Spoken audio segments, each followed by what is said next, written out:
La foi que j'aime le mieux, dit Dieu, c'est l'espérance.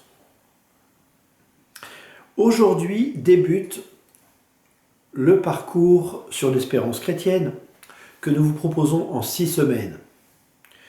Vous avez constitué une fraternité, vous êtes donc en mesure de vous présenter les uns aux autres aujourd'hui et de poser le problème de l'espérance.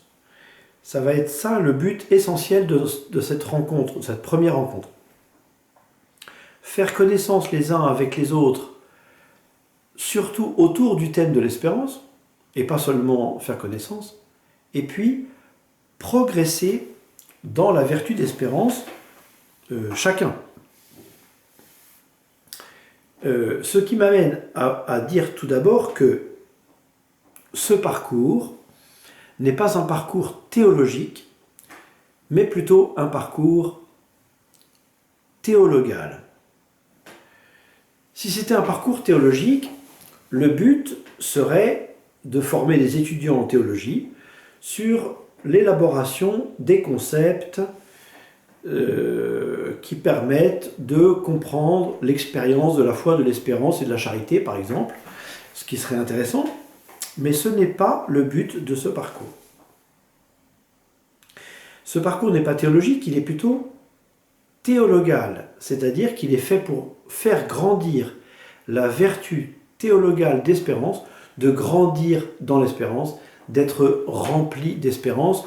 Je cite le pape François dans sa bulle d'indiction, c'est le tout début de la bulle, il écrit « François, évêque de Rome, serviteur des serviteurs de Dieu, puisse l'espérance remplir le cœur de ceux qui liront cette lettre. » Eh bien, à un niveau bien moindre et plus modeste, eh bien, je formule le souhait, le vœu que l'espérance remplisse le cœur de ceux qui vont suivre ce parcours.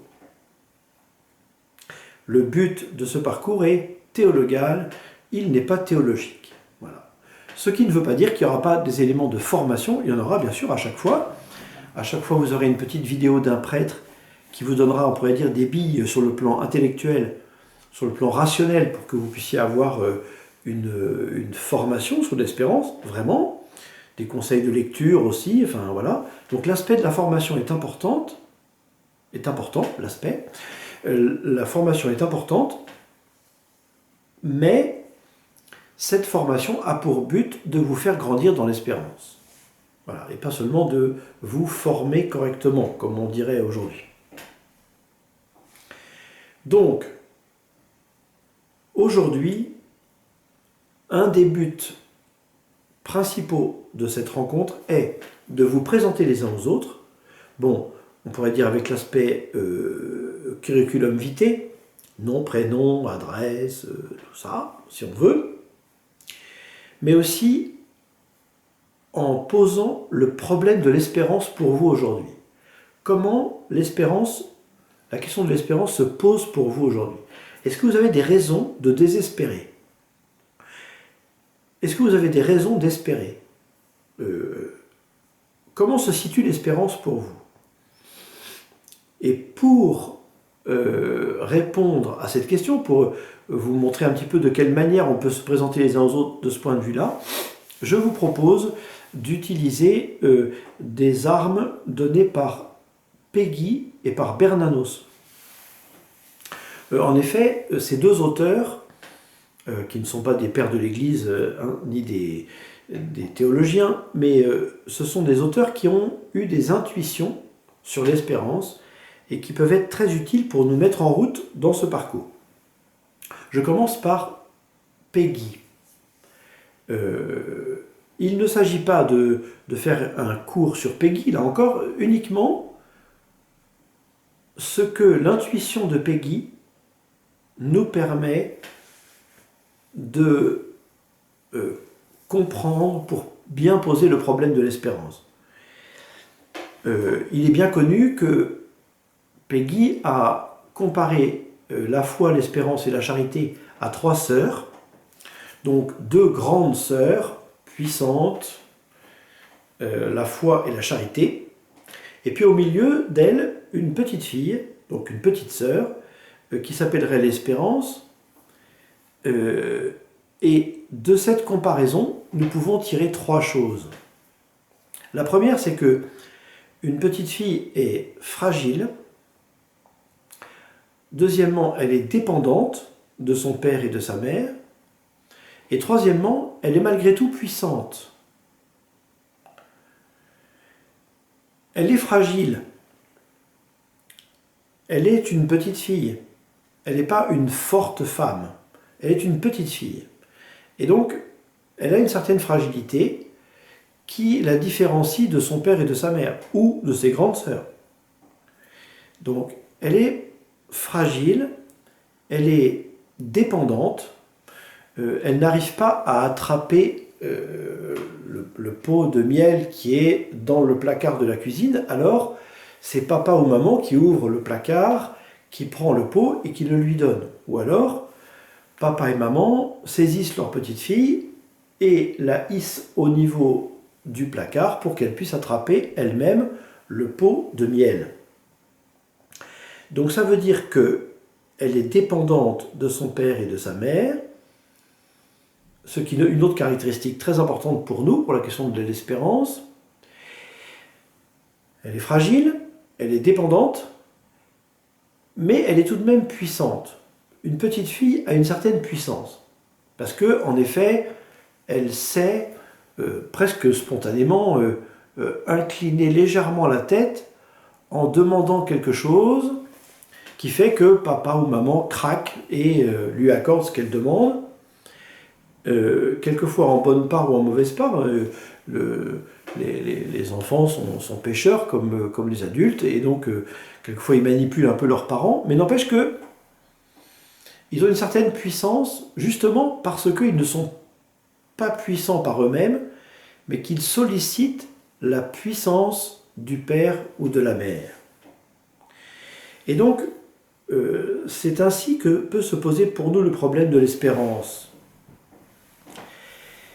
Est-ce qu'il ne faudrait pas, pour progresser dans l'espérance, commencer par poser notre fragilité, notre dépendance, et où se trouve notre vraie puissance, c'est-à-dire finalement en Dieu?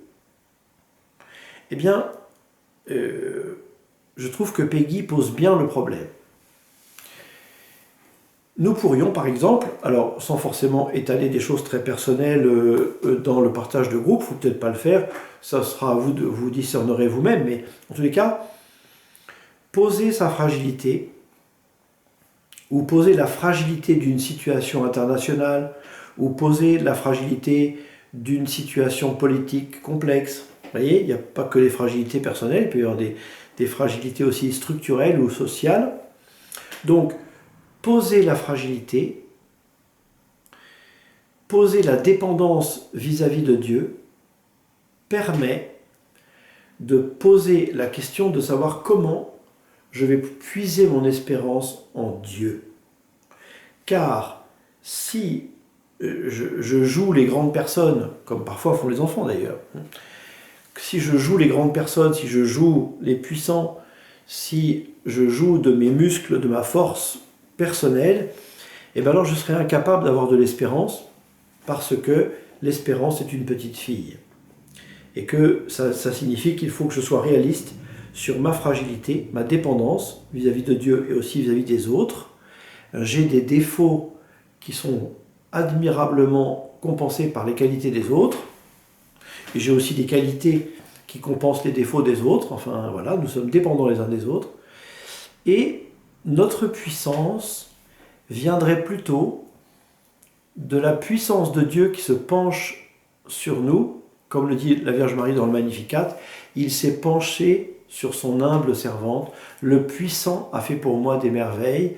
Ça veut dire que finalement, notre espérance est davantage en Dieu qu'en nous-mêmes, ce qui est une évidence, on pourrait dire intellectuelle, mais il faut le poser. Il faut que nous posions le fait que nous sommes fragiles, dépendants, et que notre puissance vient de ce que les bras de Jésus sont notre ascenseur, pour prendre une autre image de Sainte Thérèse de l'Enfant Jésus. mon ascenseur, ce seront vos bras, ô Jésus. Et donc, on pose bien le problème de l'espérance quand on le pose à la manière de Péguy, il me semble. Je termine avec Bernanos. Alors là, c'est une autre ambiance, même si, en fait, l'idée est la même.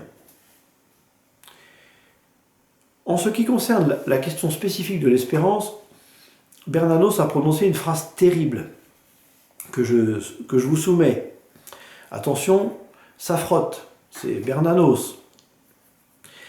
Il disait « La différence entre les optimistes et les pessimistes, c'est que les optimistes sont des imbéciles heureux et les pessimistes des imbéciles malheureux. » Je fais que citer Bernanos. Et d'ailleurs, en le citant, on se prend tous une claque un peu parce qu'on a un peu tendance, avouons-le, à être un peu optimiste ou un peu pessimiste. En fait, il y a deux choses dans ce jugement de Bernanos. La première, c'est que il voudrait lutter contre la niaiserie de l'espoir, ou du désespoir aussi. C'est-à-dire que l'espoir ou le désespoir, purement humain, est enfermé à l'intérieur de moi. Parce que je broie du noir, je suis désespéré, ou parce que je suis un peu niais, je me dis que demain ça ira forcément mieux, parce que ça va toujours mieux le lendemain. Eh bien, dans les deux cas, finalement, ce n'est pas réaliste. Je suis enfermé dans ma propre conception, qui fait que je ne me rends pas compte, si je suis optimiste, de la réalité des problèmes, ou je suis aveuglé par mon désespoir au point de ne pas voir le bien que je pourrais faire malgré tout dans la situation désespérée où éventuellement je me trouve. Et donc, la première chose contre laquelle Bernanos lutte, c'est, on pourrait dire, la niaiserie. Et puis, la seconde, c'est que, puisque l'optimisme et le pessimisme m'enferment en moi-même, l'espérance doit se trouver à l'extérieur de moi-même, ou plutôt en dehors de ma petite personne. C'est-à-dire que l'espérance est en Dieu, l'espérance c'est Jésus-Christ, l'espérance c'est la résurrection de Jésus, et par conséquent, mon espérance consiste à poser la réalité brute, voire brutale, devant mes yeux, comme Bernanos le fait très bien, j'allais dire hélas et tant mieux, à la fois. Je pose brutalement la réalité, je n'ai pas peur du réel, parfois sombre, qui m'entoure, et là se pose une réalité d'espérance, qui est que je peux faire du bien, alors que j'en serais impuissant par moi-même. Je pense par exemple, et je termine avec ça, le journal d'un curé de campagne, où le curé d'Andricourt est un homme qui est malade, qui ne croit pas en lui-même, qui ne parvient pas par lui-même à produire quelque chose de brillant, il n'est pas brillant, et pourtant il est tellement concentré sur le bien à faire conformément aux exigences de son ministère que finalement ça devient un saint. Et il ne peut que constater qu'il a entre ses doigts quelque chose d'incroyable, et même parfois la question du miracle, hein, notamment vers la fin du roman. Il a entre ses doigts quelque chose de miraculeux, et il dit cette fameuse phrase, vous savez, qui est devenue très célèbre, « Ô merveille qu'on puisse ainsi faire présent de ce que l'on ne possède pas soi-même, ô doux miracle de nos mains vides. » Donc les mains de ce prêtre sont vides, ce prêtre est vide de lui-même, et c'est pourquoi ça devient un saint prêtre. Voilà.